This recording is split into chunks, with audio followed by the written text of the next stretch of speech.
Welcome to this video on forming conjectures. In this conjecture video, we're going to form a conjecture related to these three quartic equations over here. And the conjecture that we're trying to form is an opinion about the y-intercept, or a conjecture about the behavior or location of the y-intercept of a quartic in the form of, or the equation form of y equals a, x minus alpha times x minus beta times x minus gamma times x minus delta. Now, to do these conjecture questions, the approach that we need to take is we have to assume that we are unlearned in the area of quartics. So it's a role play where we are pretending this is the first time we've ever seen these particular functions, and we are trying to come up with an idea of, or we're trying to come up with an idea on how to predict the, let's say, the location of the y-intercept in this case.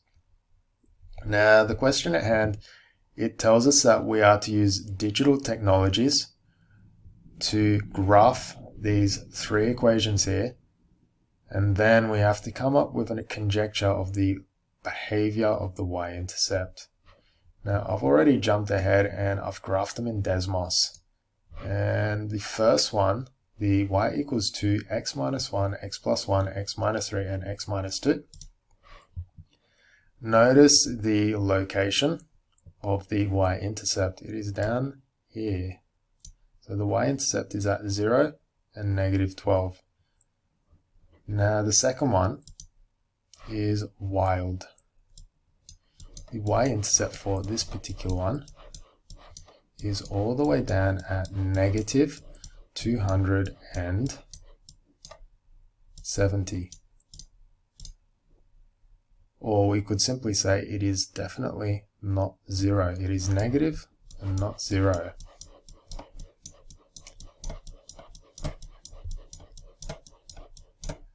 And the final equation, or the final quartic we're looking at, is y equals 4x to the power of 4. And it looks something like this. So the y-intercept for this one is at 0. So y equals 0. So quite a wide range of different quartics we're dealing with here.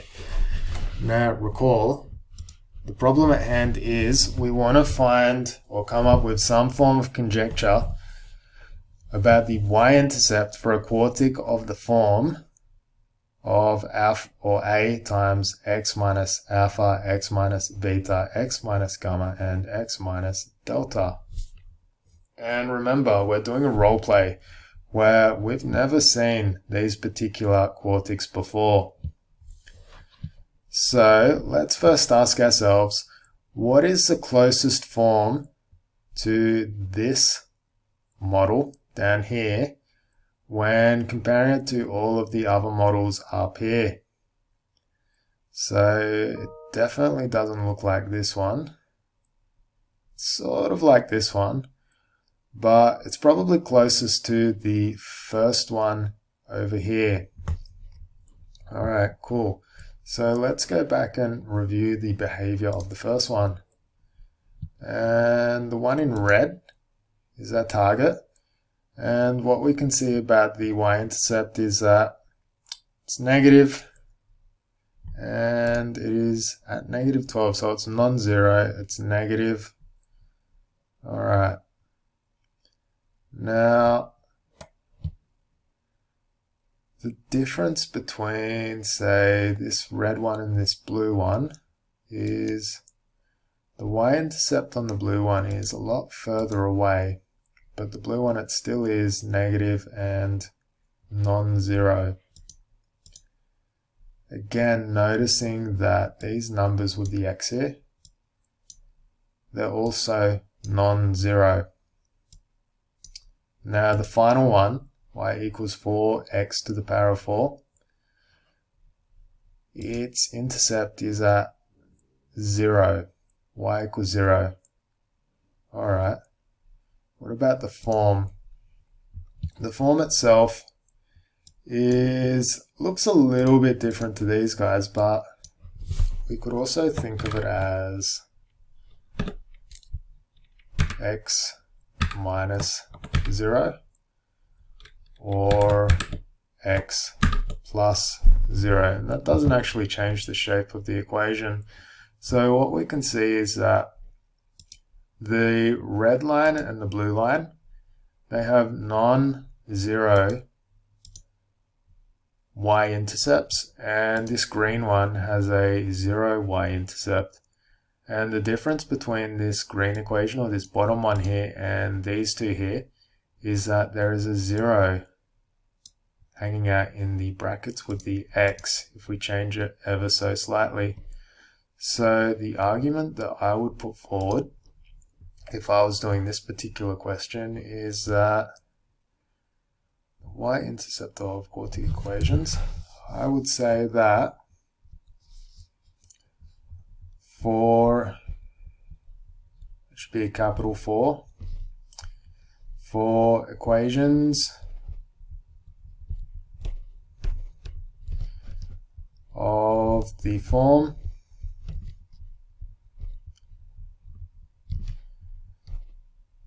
y equals a x minus alpha x minus beta. Clearly didn't plan that out well. Let's move that to a new line. There we go. Thank goodness for technology. X minus gamma and x minus delta. We can say that provided neither a, alpha, beta, gamma, and delta, should put my comma in there, are non-zero, the y-intercept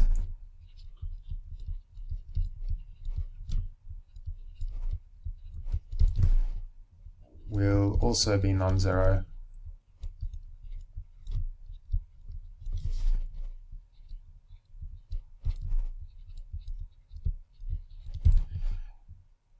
And then we could say if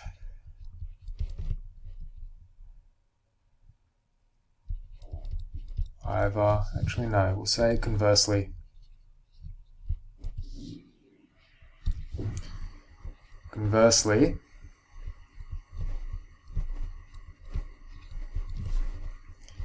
if either a, alpha, beta, gamma, or delta are 0, the y-intercept will be 0.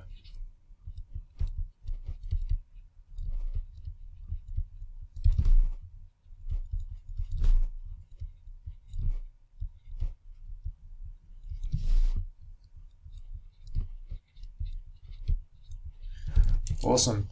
So this is our little conjecture here.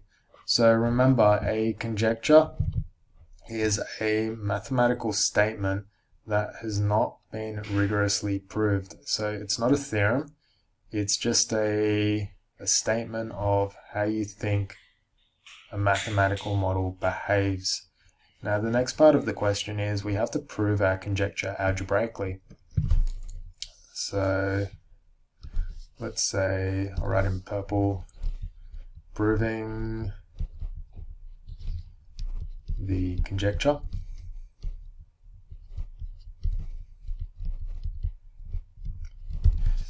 And we could say that we want to prove that when the function in this form over here, when it crosses the y-axis, or at the y-intercept, we want to prove that it is non-zero, provided that alpha, beta, gamma, and delta are also non-zero. So there's two ways we can do it. Or actually, there's one way we can do it, but we'll have to prove both conditions. So the first condition we'll prove is that when x is equal to 0, when x is equal to 0, we want to prove that y is non-zero. And then we want to see that when alpha, beta, gamma, or delta, if one of those is equal to 0, then we'll see that y is equal to 0. So it will prove both conditions of our conjecture. So firstly, we'll say y equals a x minus alpha, x minus beta, x minus gamma, and x minus delta. We're going to say let x equal 0. And then we're going to find that subbing everything back in,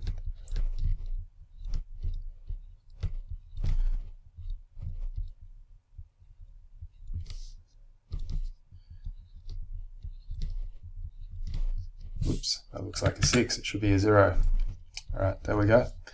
So subbing everything in, so x equals 0, this will simply factorize down to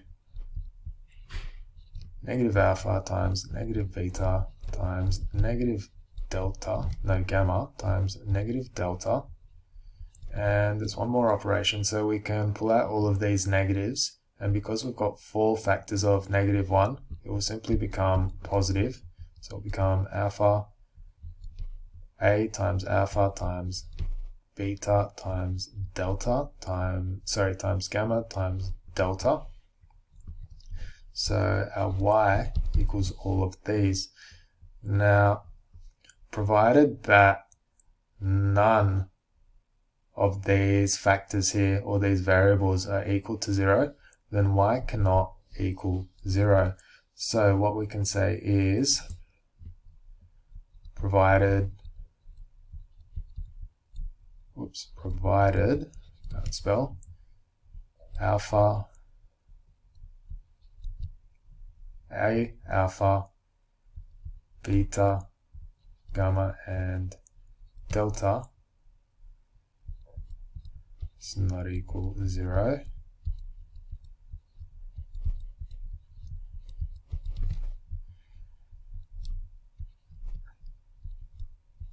then y cannot equal 0. Similarly, if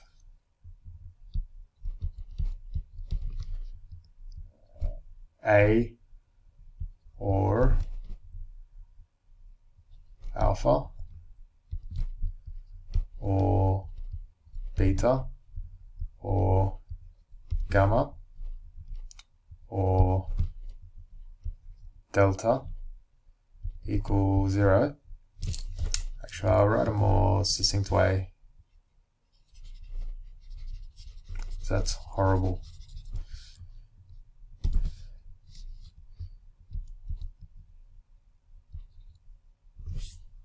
One.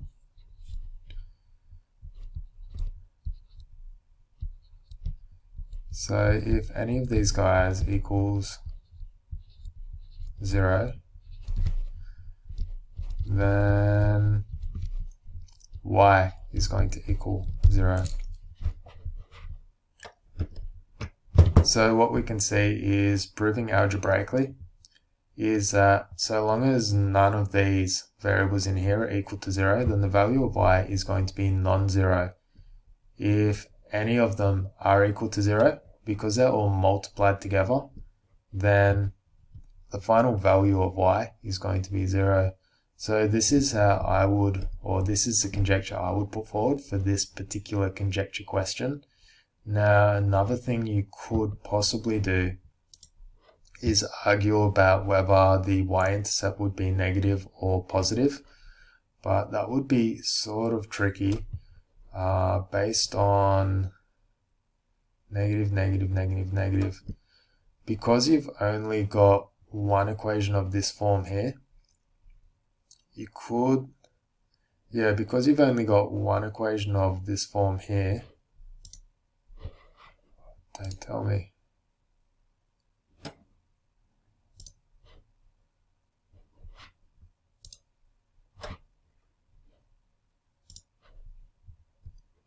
Yeah, that's right. So because you've only got one equation of this form here, in that it's up here, you can't really argue whether the negative is going to be in the positive side or the negative side, because you simply just don't have enough data. So the only logical argument that you could put forward and easily prove is that so long as none of these factors here are a factor of 0 or are 0, then the y-intercept is simply going to be non-zero.